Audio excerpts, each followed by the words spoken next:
Hey guys, I'm still alive. It has been a hot minute since I've made a video. I think it's been like 6 months, maybe more. I have been in a reading slump for a few months now, if not since like December. I feel like I'm still a little bit in a slump. I'm not really in a slump. Like I'm currently reading through the Cosmere, which is a whole nother thing I won't talk about right now. I'm having a really good time actually, but it's just the books are so thick and they're so dense that it takes me quite a while to read each one. So because of that, we're doing this reading vlog, and I'm sure you can tell by the title, but it is Wheel Chooses My Read. So I have this wheel I made forever ago actually, and it's just my TBR. Basically, if you are from my TikTok, I've done these videos quite a bit on there. Not in a while, because again, reading slump, but I've been wanting to bring it to YouTube, so here we go. This is gonna be fun. I feel like the premise is self-explanatory. I'm gonna spin the wheel, and whatever it lands on, that's the book I'm gonna read. Okay, without further ado, let's just spin her. I'm really hoping for something not super dense and just lighthearted. Wildwood! This is perfect. Okay, here she is. Wildwood, written by Colin Malloy, maybe, with illustrations by Carson Ellis. So this is perfect because it's a children's book, so it shouldn't be too crazy of a read. And there's like the illustrations, obviously they're huge, like the whole page. I think there's some that it's like, oh my gosh, that's beautiful. This is perfect because Leica Studios, who did Coraline and like Box Trolls and Kubo and the Two Strings, all those, they're turning this book into a movie, and I think it comes out this year. So that's very exciting, actually. Anyways, I've been wanting to read it before it comes out. So this is perfect. And again, it's a children's book. The font is massive. It is a long book, but because the font's so big, I don't think it's going to be that crazy. I know this is also like a series. I don't picture myself reading more than the first book, but I guess if it's really, really good. Okay, so we have our first read. First pick is Wildwood. So it's actually been a couple days. I'm just gonna say the reading slump is slumping. I definitely am not out of my reading slump considering how hard it is to get myself to read. And that's for any book I'm reading right now. Like, it is so hard. I'm like forcing myself to read. It's so sad. I feel depressed about it. And it's kind of gotten to the point where, you know how if you haven't read in a while, you kind of have to retrain that muscle to pay attention to what you're reading and focus on it and not feel distracted by other things and like kind of have to forget your phone exists, whatever. I've been so bad about reading lately because of my reading slump that it is just hard to focus on a book, which is so sad. Anyways, I just want to throw that out there because I'm not very far into this. I am about 70 pages in to Wildwood. I don't have that much to say about this book because, like I said, I'm only 70 pages in. Definitely slugging through it. Like, I have so much. This is how much I've read. Oh gosh. Okay. But I wanted to just give a quick synopsis of what the book is about because I know I didn't do that before, but now I understand. It's basically you're following this girl named Prue. I don't know how old she is. I think like middle school. So you're following Prue, and basically what happens is she was babysitting her younger brother for the day, and her brother has to be like 1. Like, he is an infant. But anyway, so she's babysitting him. And what happens is they're at this playground and he's like playing around or whatever, and a murder of crows comes, whoop, swoops him up, takes him away. Which obviously happens all the time, right? Especially at a playground, especially in Portland, Oregon. So basically the book starts off with that, and Prue is now trying to get him back. So Prue sees that these crows take her baby brother to the impassable wilderness, which is basically like this wood on the other side of like a river. This forest has a lot of lore to it. Basically all the parents tell the kids do not go there because there's all these stories that we don't know if they're real or fake of people who go into the woods and never come back, or they come back and they're really confused. So she's basically been told her whole life, do not go near the forest. But her baby brother was just taken into the forest by a murder of crows, so she's like, I have to go after him.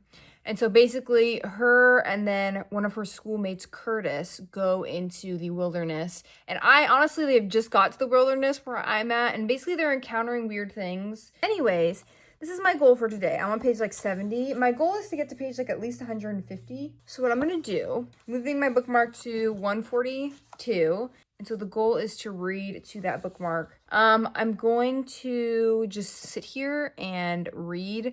I'm thinking if I film myself read, I will not be distracted by my phone because my phone is being used as a camera. Big brains, can't go on my phone if I'm recording myself, so that's the plan.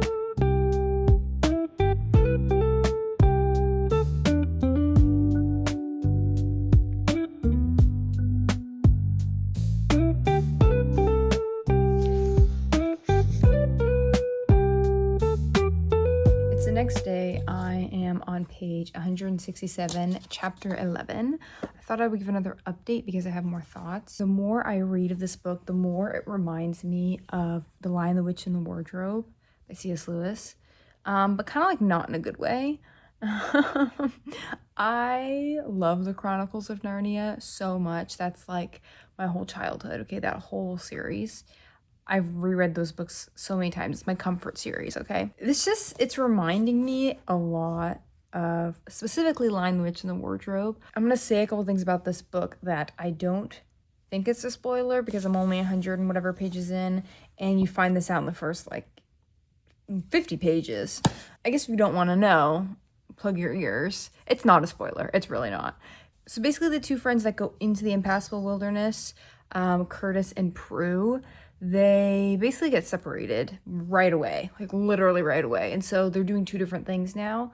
That's the spoiler. It's not even a spoiler. This is where it reminds me of The Lion, the Witch, and the Wardrobe. So they're separated, and so Curtis has kind of the story of Edmund, where he is with who I assume is the villain. I don't actually know that, but she seems like she's the villain. She's like the governess of Wildwood, which is like the part of the impassable wilderness that nobody goes into. And because it's like bad things happen to you there, and she's like the governess of this place, and she has her coyote army, okay? So now Curtis is like mixed up in all that, and she's being really nice to him, but it feels like a fake nice. Does this ring any bells, right? Hello, the White Witch and Lion, the Witch, and the Wardrobe. Anyways, and she's kind of enlisted him to help her, but like didn't really ask, just kind of forced him to help her. So that's what's going on with them. Very much makes me think of Edmund in The Lion, the Witch, and the Wardrobe. And then we go to Prue, and she is now kind of in this, I guess you could say town, like the civilization of mostly just animals. There's some humans there, but it's mostly just animals. And they, you know, walk on their hind legs and they talk, and they have like their own government and whatever. So it's just giving Narnia vibes because it's these kids going to a very fantastical world with whatever, all the political things going on with the animals and just all the other things I already said, right? Anyways, that's basically my update. It's reminding me of The Lion, the Witch, and the Wardrobe. And obviously, like, this plot of like the fantastical worlds and the talking animals and all of that, this isn't like, ooh, it's only Narnia and Wildwood that are doing it. Like, there are so many, especially kids' books, that have this premise because it's very popular. Obviously, talking animals, you read that all the time. So I'm not even saying that, like, how dare you? I'm not that mad about it. It's just something that I noticed, and just some of the themes just line up very, very strongly with Lion, the Witch, and the Wardrobe. And I'm sure there's a ton of other books that do that too. I'm just kind of criticizing this one for it because I'm currently reading it. I'm not that mad about it either. I'm not necessarily criticizing. I'm just pointing it out. I'm not that mad about it. I will say I am really hoping to finish it in Tuesday, Wednesday, Thursday, 3 days, the next 3 days, not counting today, so 4 days counting today, because I'm going camping this weekend, and I would love to have finished this book by the time I'm camping, and I've spun my wheel again and have my other book, and like have started it and like reading something different. Anyways, I'm gonna sit here and read for honestly not that much longer, but maybe one more chapter, and then that'll be that. Just say hi.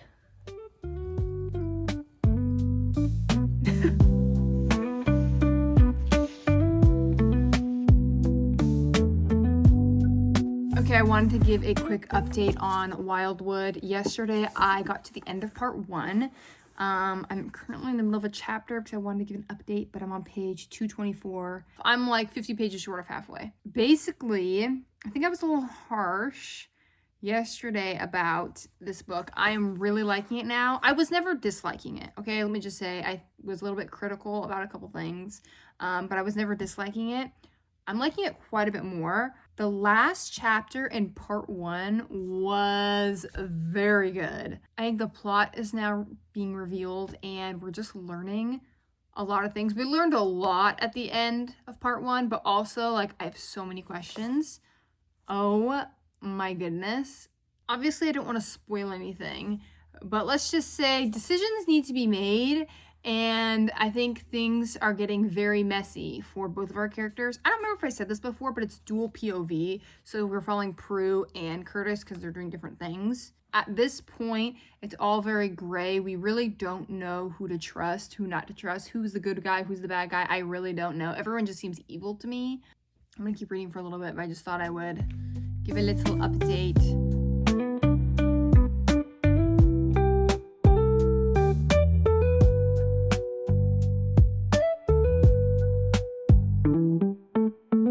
It's the next day. This is not really a reading update because I honestly have not read much since the last time I talked.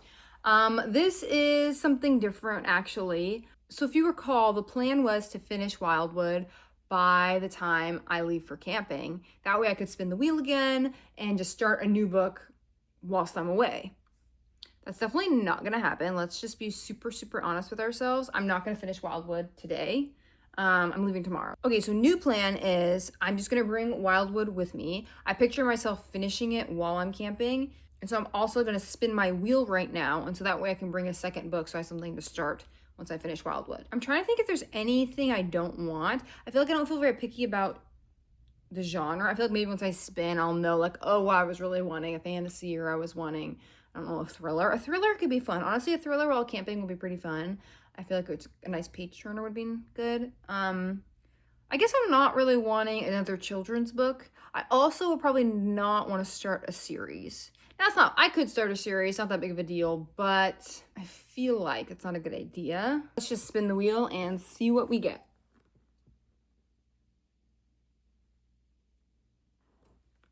The Martian.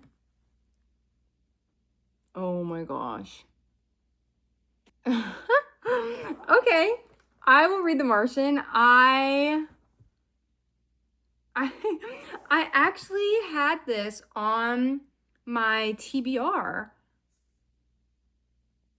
That's crazy. Okay. I'm hesitating because I've wanted to read The Martian for a while. I read Project Hail Mary last year, and I was like, man, I really want to read The Martian as well. I haven't picked it up though because I've been reading The Cosmere, like I said earlier, and so I'm like, oh, I don't know if I want to really like, ooh, requires a lot of brain power kind of book right now. I mean, The Wheel, I have to listen to what The Wheel says. Oh my goodness, I have to read it. I mean, The Wheel demands it. Let me go grab it. The Martian by Andy Weir. Now, I'm not entirely sure what this is about. I think it's a guy or an astronaut who's been stranded on like Mars or something. I've been wanting to read this book though because I want to watch the movie. And I'm like, I have the book. I should read the book first. Okay, it's not very long, but I do think it's going to be pretty information heavy, probably kind of, I don't know, lots of science in it. If it's anything like Project Hail Mary, there'll be a lot of science and things that won't make sense to me, but that's okay. Hey, we have a color theme. They're both kind of reddish. So these are two books I'm bringing camping. Honestly, I would love to surprise myself and just finish Wildwood today before we leave, but I don't see that happening based on how far I am in. Hopefully the next time we talk, I'll have finished Wildwood and have started The Martian. Okay, I'm back from camping. If you couldn't tell from my Rudolph the Red-Nosed Reindeer impersonation, I got a little sunburnt. I did wear sunscreen, but I guess I didn't reapply it fast enough, so it's fine. Ignore. But the important news is I finished Wildwood. Okay, my thoughts. I feel like it took me longer than I wanted it to feel interested and invested in the story. Like it took me like 200 pages.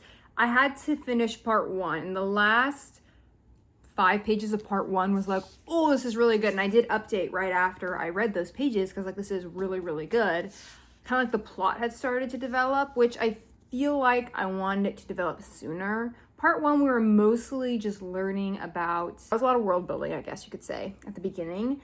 So I didn't care that much. I was like, okay, this is pretty cute, but I wasn't really caring about the storyline until part two. Part two, I was much more invested. I felt like it was fun, and I didn't know who to trust, which I liked. There was just some deeper levels to it.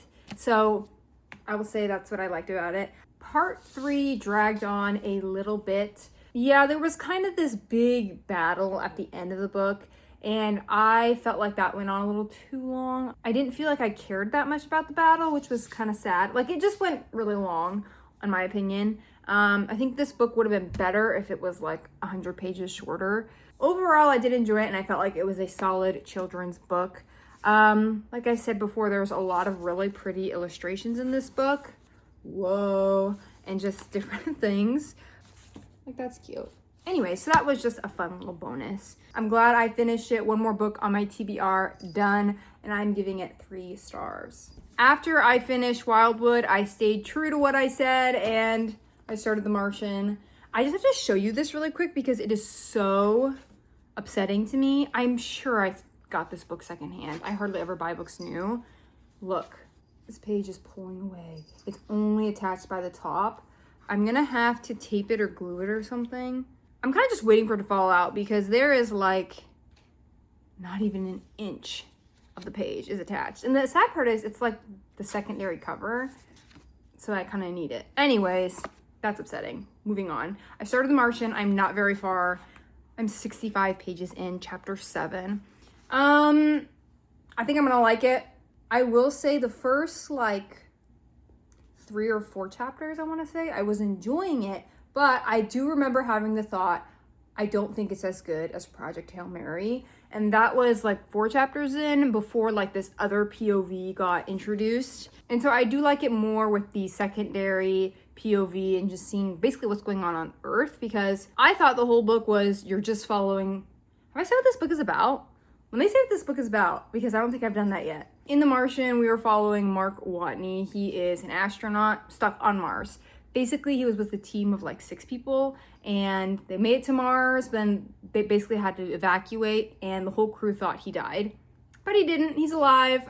So now he's just trying to survive on Mars for like 4 years is kind of his timeline that he's worked out from when the next mission would come to Mars. So he's by himself on Mars, just trying to live. But I am liking it a lot. I feel like I'm really gonna like this book.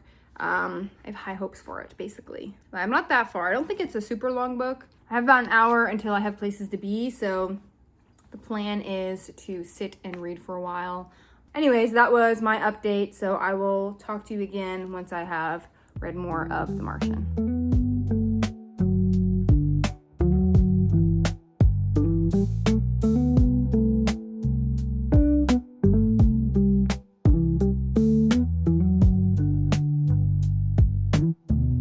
Halfway through The Martian. I think I have like 150 pages left. And guess what? It hasn't ripped yet.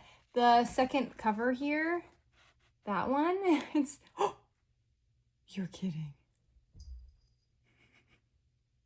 You're kidding. Did I just rip it right there? No. That's so sad. The thing is, honestly, I would just leave it out, but then it's like, ew. That's not as bad as I thought. I cannot believe I did that. That's stupid. Oh my goodness. Okay, maybe I'll try to like glue it in or something. I cannot believe it was fully my fault. That was 100% my fault. Okay, anyways, let's talk about The Martian. About halfway through. I am really liking this book. I will say the first, I don't know, maybe like 40 pages, not even, like 30 pages, 30 to 40 pages were a little slow for me. There was a lot of science and kind of Mark setting up his base camp, basically his home on Mars. And so there was a lot of science involved with that, with the soil and crops and water. And so I was a little bit like, okay, this is, a lot. I don't understand really what you're doing and why it works. I understand now that it's working that, okay, that gives you water. I get that. I don't understand the how. Anyway, there's a lot of stuff like that where I just felt kind of confused. And there was just a lot of that at the beginning.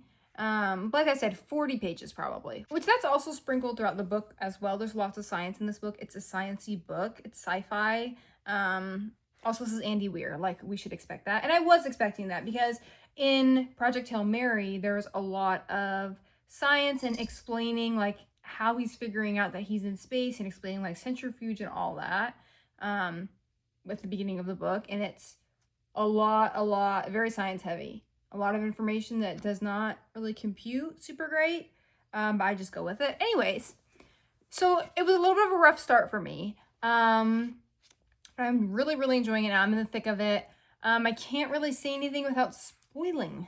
I will say I thought that this book was solely going to be from the perspective of Mark on Mars, and we were just going to be with him, and he was just trying to figure out basically how to get home by himself, and maybe there'd be some communication with him and Earth or him and Ares 3, but it was mostly you're just in Mark's point of view, and that is not the case. It's third person, and so we are also on Earth a lot of the times, and we're with NASA and trying to help Mark and like figure out like what's going on down there and what they're doing, and even with like the media and how they're controlling it. Not controlling the media, but how they're trying to control what they say and be careful about what they say. Because they don't want to give false hope to people, but they also don't want people to think that he's dead. So it's a whole thing. Anyways, I'm enjoying that aspect of it. I actually really like being on Earth. In the book, I like reading about NASA and what they're doing in their team and all that. But yeah, my plan is to sit here for about an hour or so and just make a dent in this book. Like I said, I have like 150 pages left. I'm definitely over halfway because I'm on page 229. I would love to get to page 300. That would be pretty sweet. Yeah, but I will probably check back in once I finish this book, and then I will give you as many of my thoughts as I can without spoiling things. Okay, so let's read The Martian.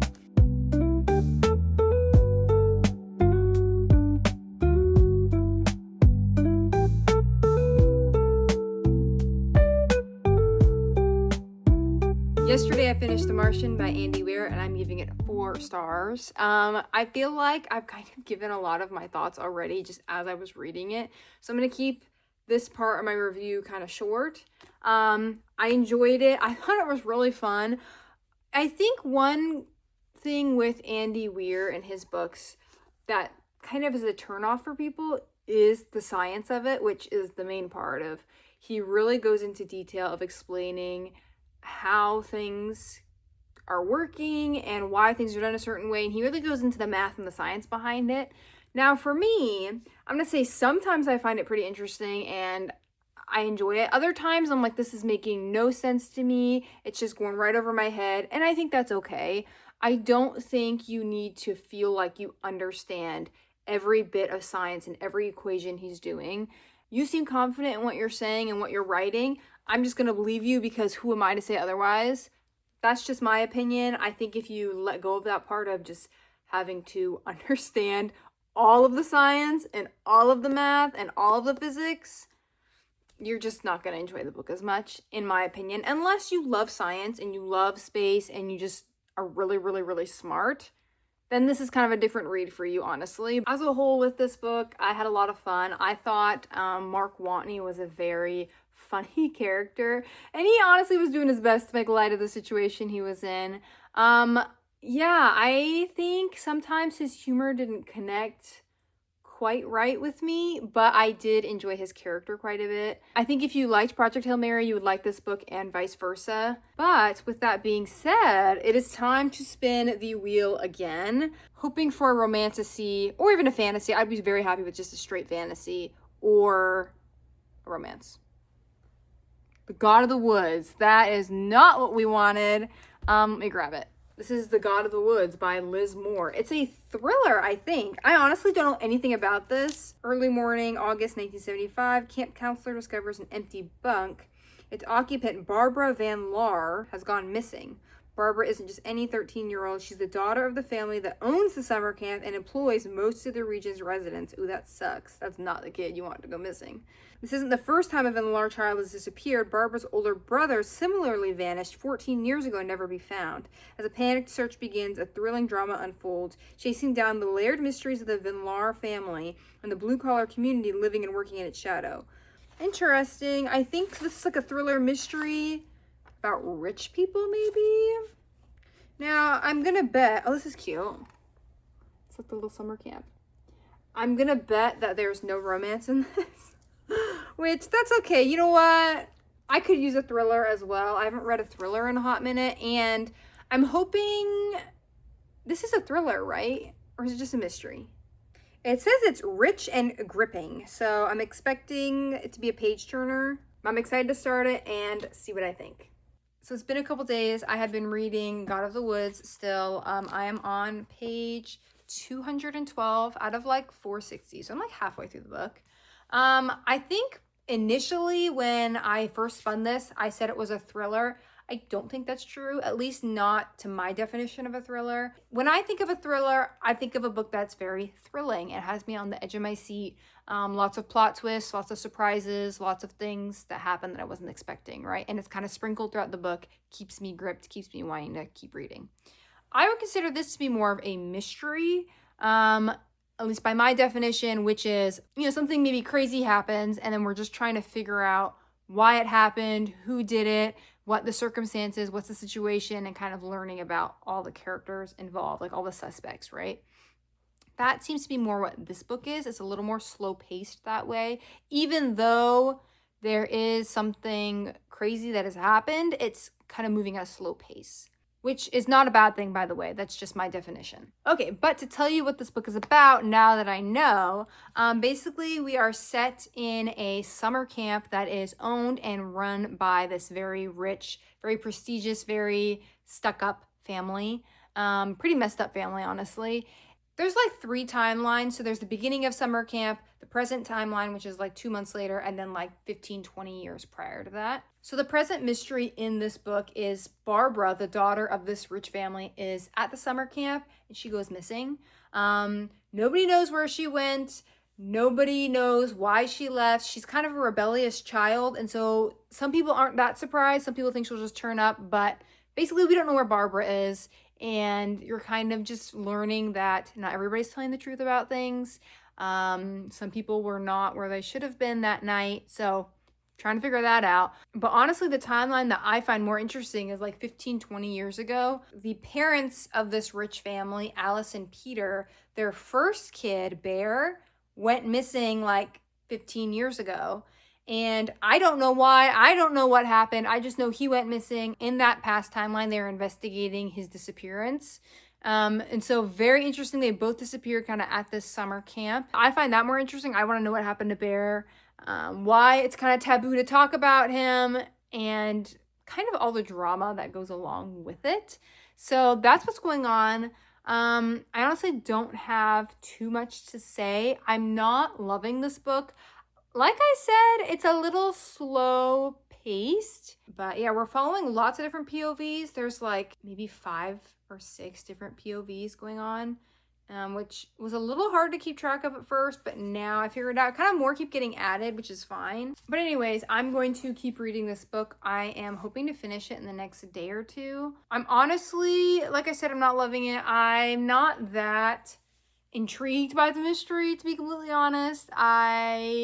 There's a part of me that wants to DNF it. I don't dislike it though, so I'm not gonna DNF it. I just feel kind of bored with it. Like I'd rather read something else. But we live, we move on, we keep reading, we power through it. I'm not against DNFing books. I have done my fair share of DNFing. I just don't have a good reason to DNF it. And I feel like if I put it down, like, oh, I'll just finish it later, I'll never finish it. So I'm gonna sit here for a little bit, read a couple chapters, and keep going, keep powering through it.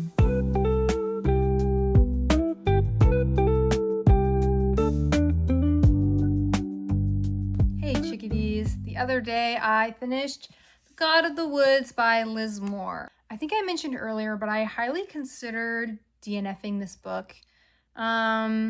I didn't. I finished it.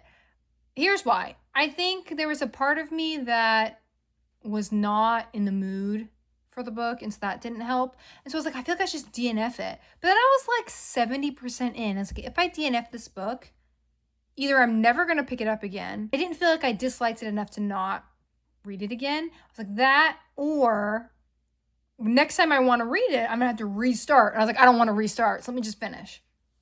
So I did. Good job, me. Yay. Okay. I finished The God of the Woods. Safe to say I did not really enjoy my time reading it. I don't know. I just think I don't love mysteries that are like this, where they are really slow paced. I feel like this book specifically was very character driven. And I want to be honest, I don't feel like I connected with any of the characters. I didn't feel like I cared about them. It's kind of like, honestly, if this person winds up dead, I'm not going to bat an eye. Like, I literally don't think I care. So, when a book is, more focused on the characters, like, yes, there's a mystery, but you're really watching the characters. That's not great if you don't like them. So that was kind of too bad. I think I'm giving this book 2 stars, honestly. It was not for me. I think rich people problems aren't my cup of tea.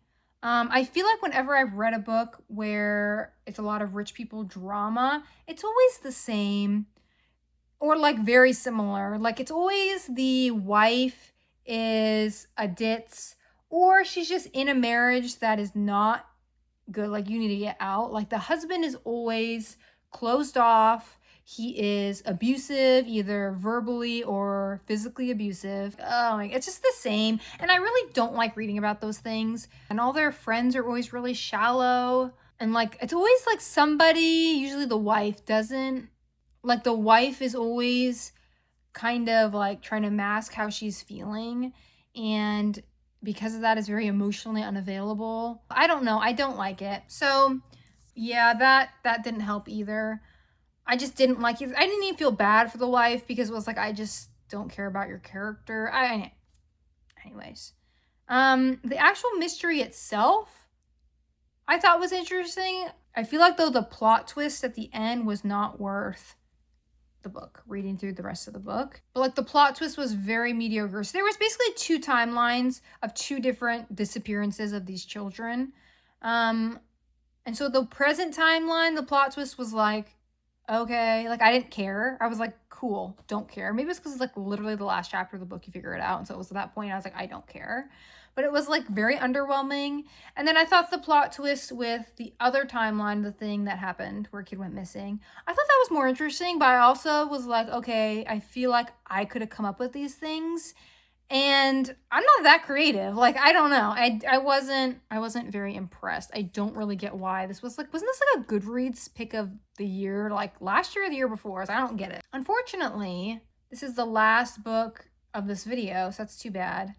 You know what? Honestly, I had some good reads. Let me grab them. I mean, this video did feel like it took me a while to film, and I only read 3 books, but that's okay. I think I was focused on other things, and it's summer, life is busy. Yeah, overall, I would say this was just a mediocre batch of books. Wildwood was good. I enjoyed it.